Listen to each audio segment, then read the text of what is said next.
चंडीगढ़ खाद्य आपूर्ति डिपार्टमेंट के अधिकारियों के साथ मंत्री राजेश नागर ने की बैठक के बाद खाद्य आपूर्ति डिपार्टमेंट के मंत्री राजेश नागर ने मीडिया से बातचीत करते हुए कहा कि पिछले दिनों यमुनानगर कुरुक्षेत्र करनाल से शिकायतें मिली थीं और कई अधिकारियों को हमने सस्पेंड भी किया है। बैठक में ये डिस्कशन हुआ है कि धान के मामले में गड़बड़ी रोकने के लिए कंपनी को टेंडर दिया जाएगा। करनाल में 5 को सस्पेंड किया गया है। यमुनानगर में भी कई राइस मिलर के खिलाफ कार्रवाई की गई है।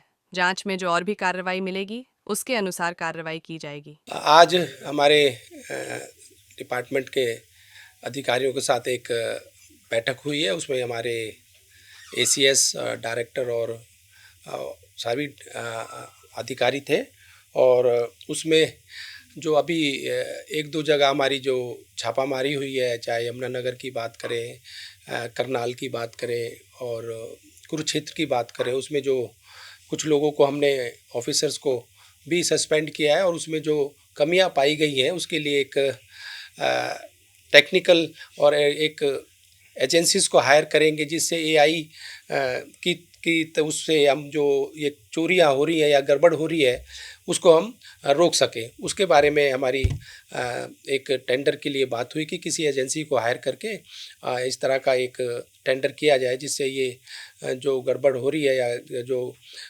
चोरी हो रही है इसको रोका जा सके। कितने अधिकारियों को जो है सस्पेंड किया गया और किस तरह के अधिकारी हैं लोग? 5 अधिकारी करनाल में सस्पेंड हुए हैं और उसमें यमुनानगर की बात करें तो इसमें अब कई राइस मिलर हैं जिनके खिलाफ एफआईआर तक भी हमने की है और जो आगे जांच में जो मिलेगा उसके हिसाब से और भी जो कार्रवाई होगी उचित कार्रवाई भी की जाएगी।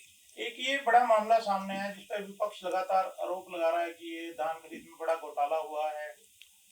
नहीं, इसमें घोटाले की बात नहीं है। मैंने बताया ना, जहां हमें एक कमी मिली कि कई बिना गेट पास नकली गेट पास बनाकर जो इन्होंने आढ़तियों ने राइस मिलरों ने जो गड़बड़ की है उसी के तहत ही तो ये कार्रवाई हुई है, जो एफआईआर हमने की है। तो और आगे भी अगर इस तरह की जांच हमारी सभी हमने डीसीज को और अधिकारियों को दे दी कि भी कोई कमी अगर कहीं मिलती है, कोई अगर शिकायत आती है तो उन पर भी कार्रवाई जो भी इसमें सम्मिलित पाया जाता है उस पर कार्रवाई की जाएगी। सर, विपक्ष का तो ये आरोप है कि इतनी फसल तो पैदा ही नहीं हुई जितनी सरकार ने खरीदी हुई दिखा दी कि 60 लाख मीट्रिक टन ज्यादा खरीद हुई है, लेकिन उतनी तो पैदा ही नहीं हुई हरियाणा में, इस तरह का आरोप लगाया। तो ये इसके ऊपर ही तो हमने जो है कार्रवाई की है कि जहाँ ये चीज़ पाई गई है, यमुनानगर की बात करें, करनाल की बात करें या कुरुक्षेत्र की बात करें, वही तो एफआईआर हमने। इनका मॉडस ऑपरेंडी क्या था? ये जो घपलाबाज किस तरह से इन्होंने घपला करा मंत्री जी?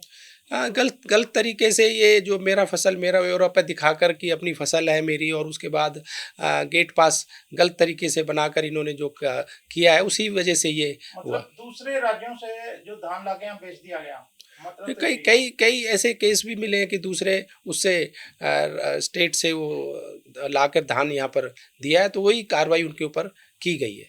मंत्री जी, पिछले समय में ये भी देखा गया कि जो धान की ये प्रोक्योरमेंट करते हैं, लेकिन जो चावल जब निकालते हैं, सीएमआर जब करते हैं, ये यहाँ का चावल क्योंकि बढ़िया क्वालिटी का, ये दूसरे राज्यों में बेच के वहाँ से घटिया चावल जो लाके यहाँ बेच देते हैं, तो उसकी रोकथाम के लिए क्योंकि अभी समय पड़ा है तो क्या कदम उठाए जाएंगे? नहीं, उसके लिए ही तो है कि एक एजेंसी को हम हायर करेंगे और उस पर एक एआई के जरिए उस पर वॉच रखी जाएगी कि जिससे कि ट्रक का भी हमारे पास उसका वीडियो हो, हमारे गेट पास जो बना रहा है उसका भी हो और जो मिलर तक जो धान जाएगी उसका भी हम उसको ट्रैक कर सके। इस तरह की एक अगली उसमें इसके हम एक नया टेंडर करने जा रहे हैं। सर, बीपीएल कार्ड को लेकर विपक्ष हमला हो रहा है सरकार पर, क्योंकि विपक्ष का कहना है कि जो चुनाव था तो बीपीएल कार्ड बना दिए फटाफट लोगों के, अब सरकार बन गई तो बीपीएल कार्ड काटे जा रहे हैं। देखो, अगर मैं आपको बताऊं, 17 अक्टूबर को हमारी सरकार जब बनी, 17 अक्टूबर 24 में, 17 अक्टूबर से और फरवरी तक आपके लिए मैं बताना चाह रहा हूँ 6 लाख के करीब नए राशन कार्ड जोड़े गए सरकार बनने के बाद, अक्टूबर से फरवरी तक। तो इस तरह से ये बातें करनी निराधार है कि भाई ये चुनाव आए तो ये बना दिए।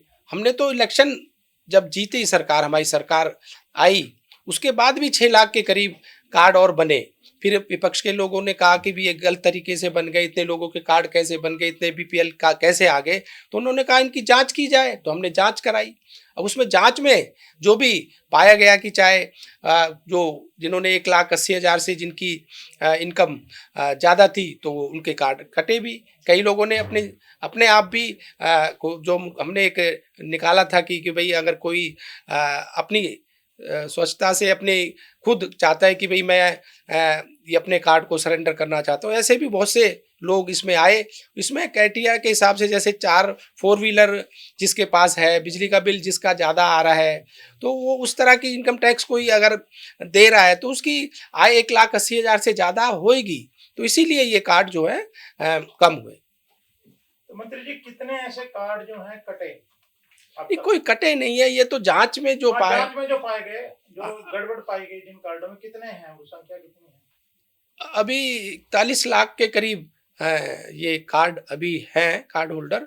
और इसमें मैं आपको ये भी बताना चाहूँगा, इसमें 40 लाख गड़बड़ ही पाई गई इन कार्डों में? नहीं 41 लाख के करीब है। अभी अगर हम देखें तो इनमें अभी भी ऐसे 4 लाख से ज़्यादा लोग हैं जो उपभोक्ता कंज्यूमर जिन्होंने आज तक मतलब 1 साल से ज़्यादा हो गया उनको अपने मतलब कार्ड उनके थे 1 साल से ज़्यादा, उन्होंने आज तक कोई भी अपना राशन नहीं लिया है।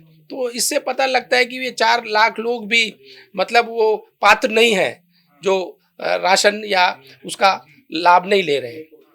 तो सर वो एक जिस तरीके से करनाल और यमुनानगर से जो धान घोटाला आया उस पर कार्रवाई भी करी, आपने सख्ती से आदेश भी जारी किए कि इस तरीके की चीजें जो है बर्दाश्त नहीं की जाएगी, कई कर्मचारी सस्पेंड किए गए। तो मैंने अभी बताया, आप शायद लेट आए हैं कि भाई करनाल, कुरुक्षेत्र, यमुनानगर में जहाँ भी हमें शिकायत मिली हमने तुरंत कार्रवाई की। कई अधिकारी भी हमारे उसमें हमने सस्पेंड किए हैं, FIR तक भी हमने कराई है। और आगे भी अगर कोई हमें इस तरह की कोई शिकायत मिलेगी उस पर जो भी उचित कार्रवाई होगी हम करेंगे। सर वो सीसीटीवी वाला कहाँ तक पहुंचा प्रोजेक्ट में? उसके लिए बजट के लिए बात हो रही है, उसके लिए कई कंपनीज हमारे पास आई हैं और बजट की वजह से अब वो थोड़ा रुका हुआ है। जैसे ही हमारा बजट की हमें मिल जाएगा तो उसको जल्दी हम उसका टेंडर भी कराएंगे।